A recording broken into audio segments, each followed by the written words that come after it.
This program lineup is brought to you by Vision Express.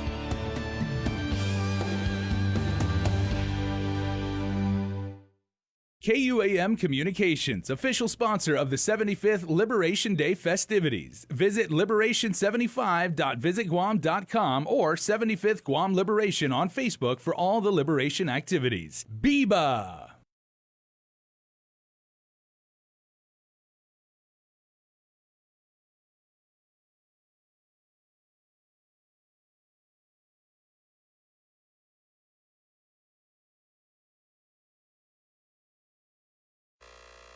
KUAM News Headlines is presented by Calvo's Insurance, serving Guam for 80 years. Matson and the Adahi Itanu program. Cars Plus reminds you to put your phone down while driving. Distractions won't get you there. Heads Up Guam, IP&E, Fueling Excellence. McDonald's of Guam, I'm loving it. And steaks, ribs, seafood, and our famous Fresh Garden Bar. Ruby Tuesday. Good times you can taste.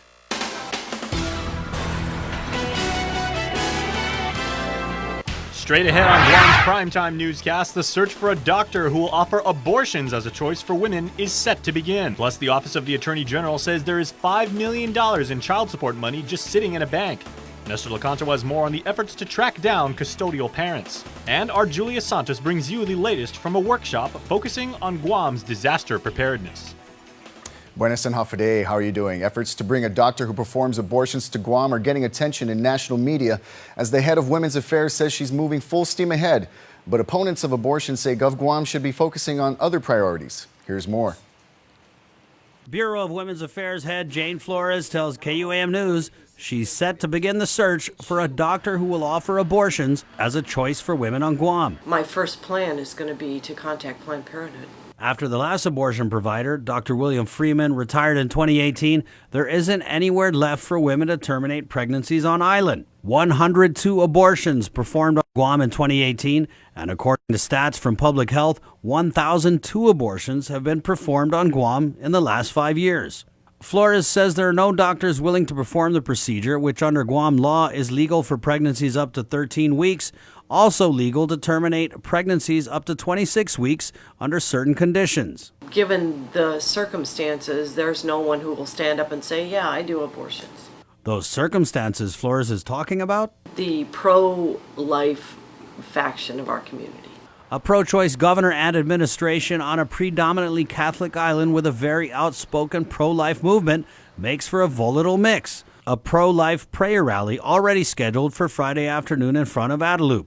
Michelle Armenta is a member of the Catholic Church's pro-life committee, and she says GovGuam has more important things to worry about. I know that we are lacking a lot of medical professionals and specialists on the island. A lot of us have to go off island to look for specialists, and I think we should focus on that before we start looking to find somebody who wants to kill our children, but rather somebody who is wanting to save our children. Flores says 2018 abortion stats show of the 102 abortions performed on Guam, 71% of those were performed because sexual partners didn't use any form of contraception. The larger conversation that we have to have is a conversation about responsible sexual activity. Women should be able to avail themselves of birth control so that abortion is really only needed if the birth control method fails or if there's a fetal anomaly or in cases of rape or incest.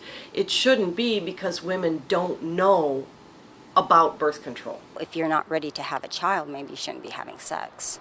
Pro-lifers, meanwhile, argue that it isn't the government's place to seek out a doctor to perform abortions on Guam. I'm kind of shocked that they would go to this extent of actually searching and seeking one out and trying to bring one onto the island. And I don't want to bring an abortion doctor. I would like to bring a doctor who will give women the option. Because it's still, in this country, it's still a woman's right to choose. For Guam's News Network, Chris Barnett reports. $5 million in child support money is still sitting in a bank account waiting to be distributed. The Attorney General's office says it's redoubling efforts to find the custodial parents, some of whom have gone unpaid for more than a decade. Nestor Lecanto reports. Technically, it's called the Undistributed Collections Fund, but it's been accumulating in a bank account since 2002, and it has its own nickname. We call it the $5 million elephant in the room. And Andrew and his team, our deputy, have basically taken it upon themselves to prioritize this and to try to do everything they can to get that money back to the families that it was intended to get to. Deputy AG Andrew Perez says they have begun the tedious process, starting with a review of more than 1,000 returned checks. These checks total just below $1 million, but in the last month, we located parents, we identified where these checks needed to go, and it totaled about $60,000. Obviously, they've got a long way to go. 20% of the checks that are there are those that were sent out and returned. I think 40% about are checks that were sent out but were never cashed. So again, this team really is going to go check by check, name by name. But how does millions of dollars worth of support go unclaimed for years? The AG's office says there are probably lots of reasons. Maybe their child support has already or their child has aged out. They think they don't have child support anymore. They feel that they can't come to our office to just verify what's the status of their case. But if they come into our office, we can give them a clear status of whether or not they're part of this UDC fund. By the way, if your child has aged out, you're still entitled to that check. AG Camacho says to make it easier for custodial parents to get their questions answered, they've set up a website. So if you go to oagguam.org, there's a contact list there and it has the extensions to contact child support. And be patient. I think we get like over 100 calls every day, but we will try our best to answer the calls and to get back to you. With $5 million still to be claimed, custodial parents are urged to call in. For Guam's News Network, I'm Nestor Lecanto. There was an emotional testimony today before a packed federal courtroom. The daughters and ex-wife of a man who was fighting to have his 44-year prison sentence reduced sought to convince the judge that he's paid for his crime, and now it's time to release him. Once again, here's Nestor Lecanto. Onofre Chargaloff was 25 years old when he was sentenced in 1994 to 4 decades and a half in prison on drug and weapons-related convictions. Now 50, he has literally spent half his life in prison. But those who know him best say he's long been a changed man, that he was a very young father and not nearly as mature when the crimes were committed. Barbara Paredo is the mother of his 3 daughters. Anissa Akfaji is one of his 5 siblings. He has actually evolved into an amazing human being. From day one, I stood by him. 25 years later, I am today. I flew in from the U.S. mainland to back him up. I truly believe he has changed for the betterment of himself, for his children, for myself, for our grandchildren, and for society itself. He's a changed man. He needs to be given the opportunity to prove himself outside in society. I mean, he's educated himself more so than people in the outside world. And he's a good person. Chargaloff is seeking a resentencing that would allow him to get out of prison sooner. He was transferred in March from a mainland penitentiary to the Manila prison while he awaits further proceedings. He could be seen in court today wiping away tears as his daughters, the youngest was still in her mother's womb when Chargaloff entered prison. Each spoke about how their father has kept in constant contact with them despite his incarceration. He's keeping us hopeful. He hasn't given up. He has been fighting this for many, many years. We will stand by him. We will stand by the decision that he makes and chooses to pursue future court hearings. The hearing has been continued until August as the defense is waiting on a Supreme Court ruling that might be favorable to Chargaloff's case. His daughters had also launched a social media campaign called Freedom for Onofre that's generated more than 3,800 signatures of support. The postings include thoughtful messages from Onofre himself about how prison has changed him for the better. They continue to promote and push for his freedom. We as a family stand behind them and support them, and we'll continue to do so until he's able to walk free with his family. In the words of his youngest daughter, we just want him home. For Guam's News Network, I'm Nestor Lecanto. Thank you, Nestor. In a lengthy 33-page order, the Supreme Court today ruled in favor of Guam International Airport Authority, stating that GIAA does not have to release certain meeting minutes that DFS was seeking in its long-standing legal challenge of the GIA master retail contract. The High Court basically held that the Sunshine Act, quote, permits GIAA to withhold certain executive session transcripts from disclosure until the litigation between GIAA and DFS has concluded, end quote. The ruling resolved two separate appeals that justices found that under the open government law, the lower court cannot reseal executive session transcripts once a 6-month sealing period has elapsed without a prior agency petition to continue the seal. However, the High Court also found that the closed meeting minutes can remain sealed to protect client-attorney privilege if they relate to ongoing litigation. Last year, the lower court voided the 10-year, $154 million contract signed in 2013 with Lotte Duty Free, but has allowed the company to continue until the Supreme Court rules. With the court-ordered transition last month, the Guam Solid Waste Authority is fully in charge of the island-wide trash system. But Judge Francis Tarinco Gatewood has come out with a new order, just to clarify the role of the federal receiver only with respect to the post-closure of the old Orduck dump. The receiver can still hire consultants to do the work and a trustee to oversee a fund to finance it. The order also calls for the receiver to negotiate for the construction of a new cell at the Lazon landfill in consultant with GSWA.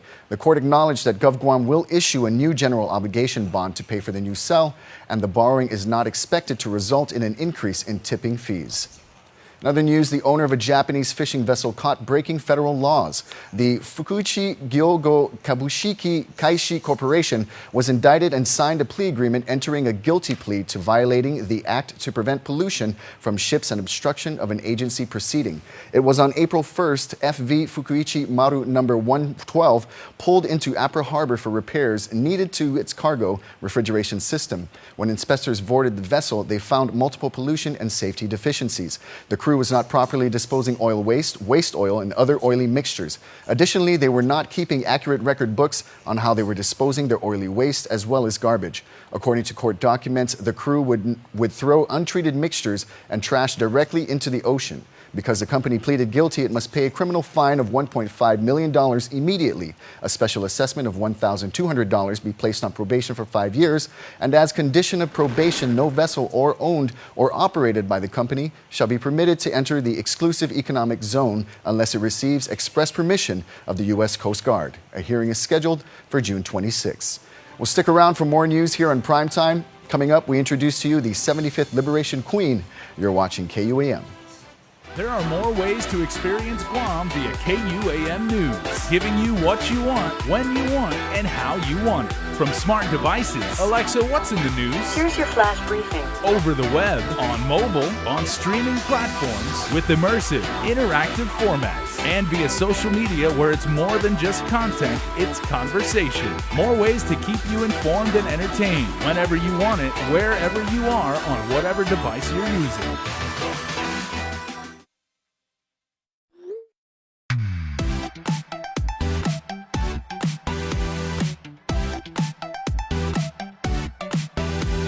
Half the day, I'm in the club.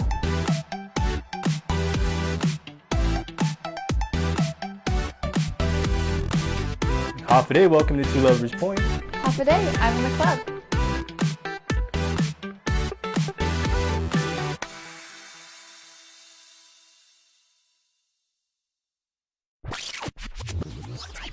The next generation Galaxy has arrived.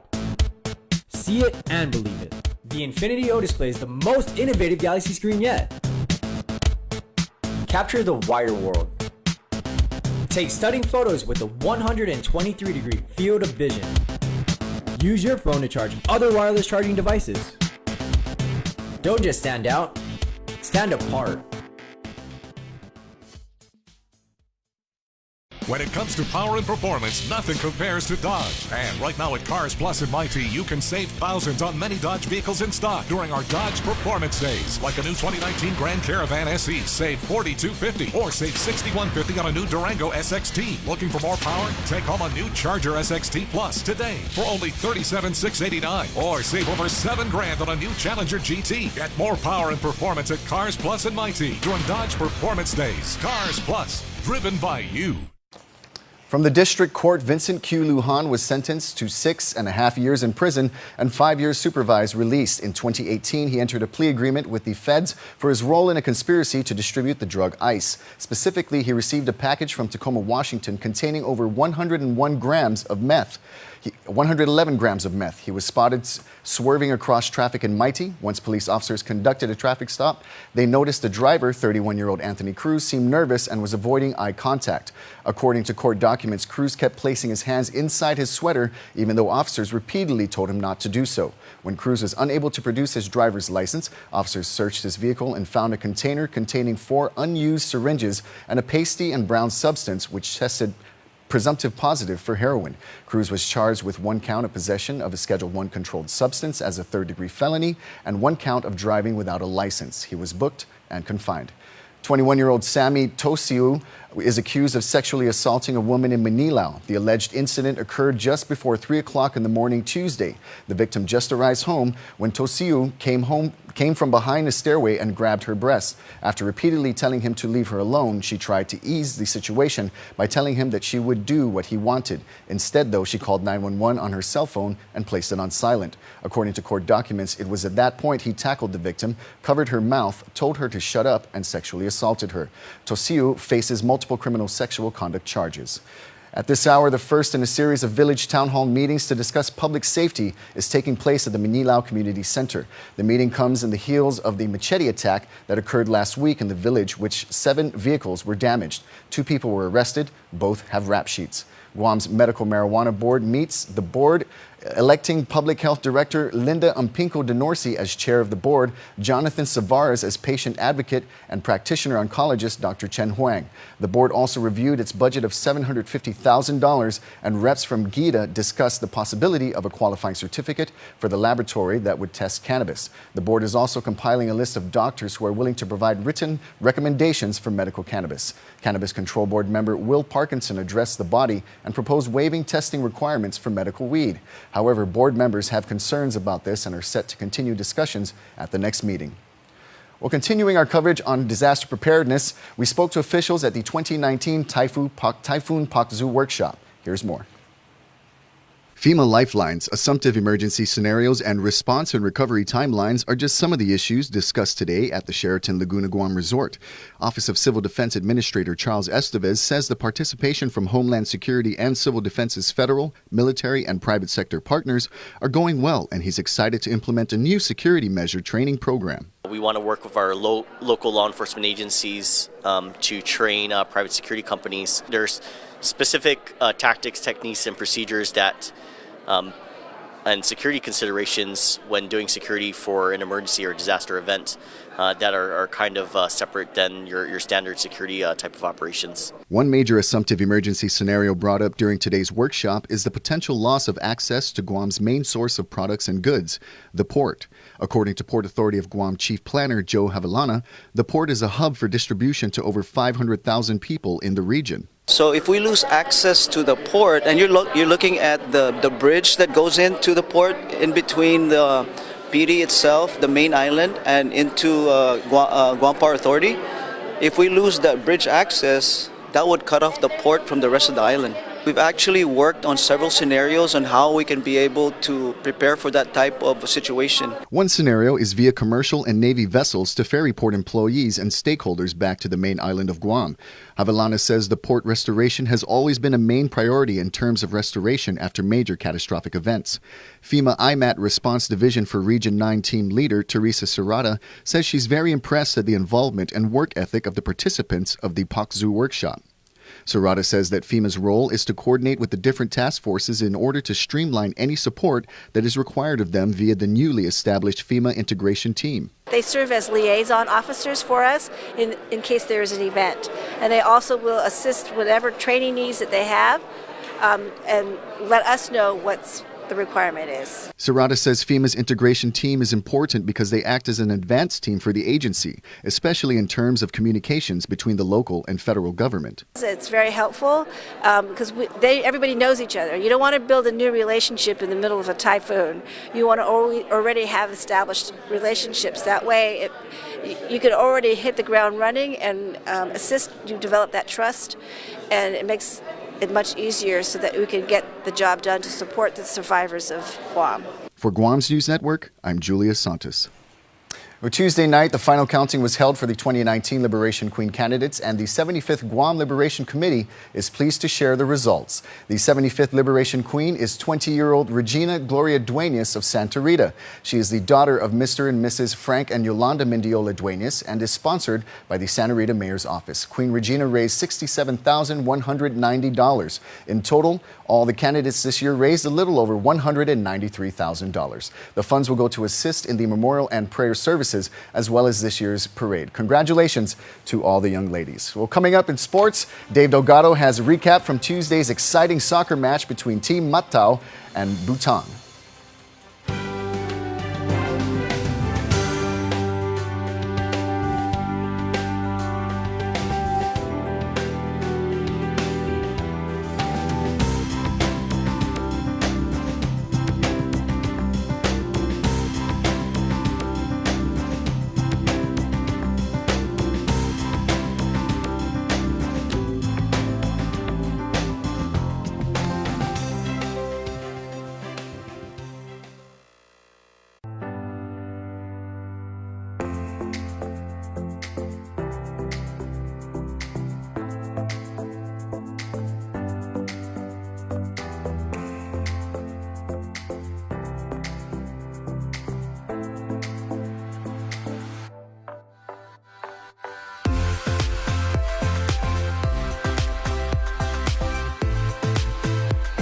Make every day a plus. Matson is in this community. We've been in this community for decades. We're going to be in this community for decades to come. Things will get busy, things will get quiet, but we're going to be here. We're your hometown carrier. And that matters to us. Reliability is the core of our business. We take pride in ensuring that we arrive in Guam on time as scheduled. It's our local employees who understand the market, who understand the business, and provide that hard work for you each and every day. When we hold ourselves to high standards, our customers also hold us to high standards. We establish good business relationships that turn into friendships. That's why it's so important to be here and be trusted by your customers. We want you to trust Matson like your friend, like your family.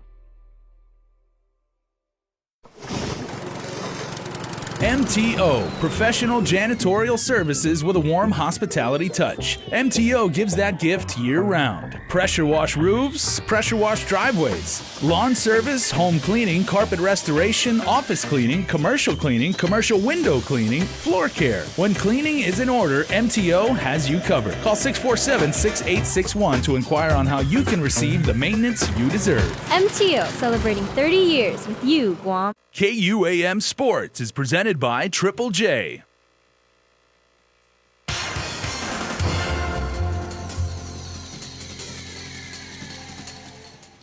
What's up, Guam? Dave Delgado here for KUAM Sports. Thanks for watching. Big day yesterday for Guam soccer as the Matao played host to Bhutan.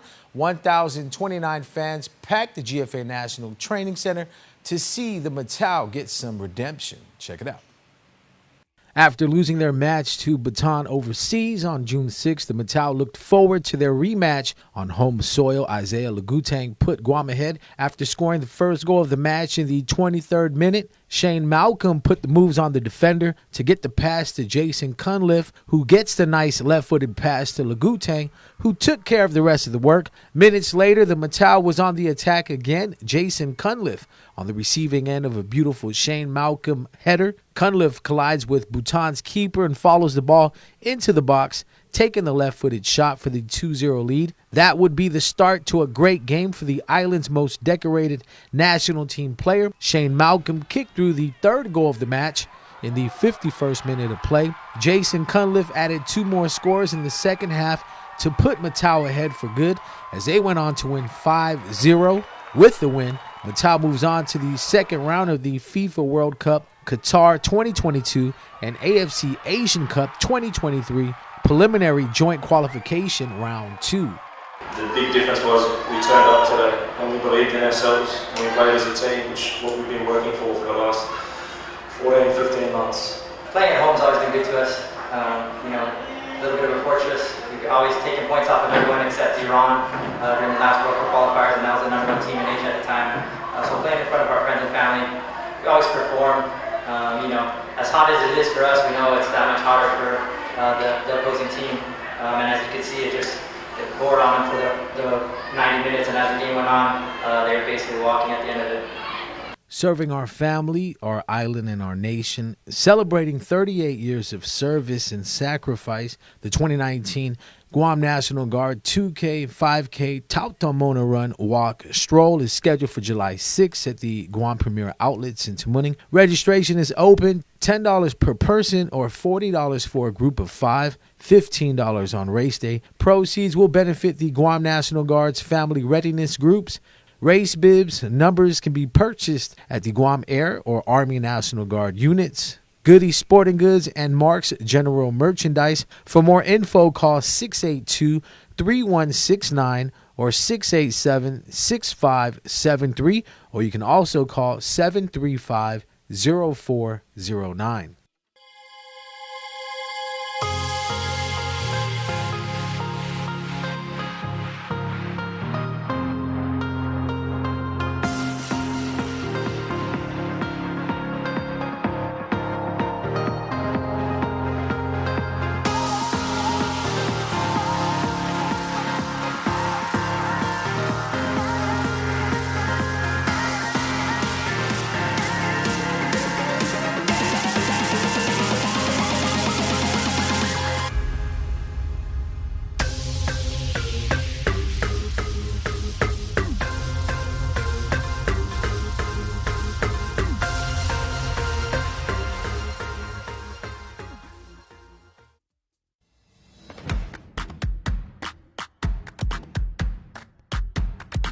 Get Dad the perfect gift now. The Samsung Galaxy S10 Plus for as low as $38.50 per month when you join the Now program. Come in before Father's Day and receive a free JBL speaker and Galaxy earbuds. That's over $150 worth of free gifts on us. Happy Father's Day from Docomo Pacific. Better together. Some conditions apply. Check out Triple J's spectacular deals going on now during the hot summer savings event. 0 down and no payments for 90 days. Get into a Kia Sportage or Mazda CX-5 at only $21,995 or $168 per paycheck. The big boy truck, the Ford F-150, starting at $229 per paycheck, or the Honda Civic starting at only $166 per paycheck. Triple J says yes. Purchase your next vehicle online at triplejguam.com today. Triple J, customers first. And before we close out the news tonight, our latest round of birthday shout-outs from the Cold Stone Creamery Birthday Club. All right, everybody, let's bring some midweek sunshine to tonight's birthday celebrants, Daniel Coleman. Happy birthday to Zip from all of your beloved friends and family and all of us at KUAM and Cold Stone Creamery. Also, happy birthday to Racia Charfris. Happy birthday number 27. We love you. Say Dad, Joan, and the boys. Hope everybody out there had a wonderful, wonderful birthday. Now remember, you can be a part of the Cold Stone Creamery Birthday Club by registering online on KUAM.com. Now please make sure to include with your photo, your name, and your birth date. Well, that's going to do it for us here at the news, but stay tuned. Next is Jason with Extra. Closed captioning is brought to you by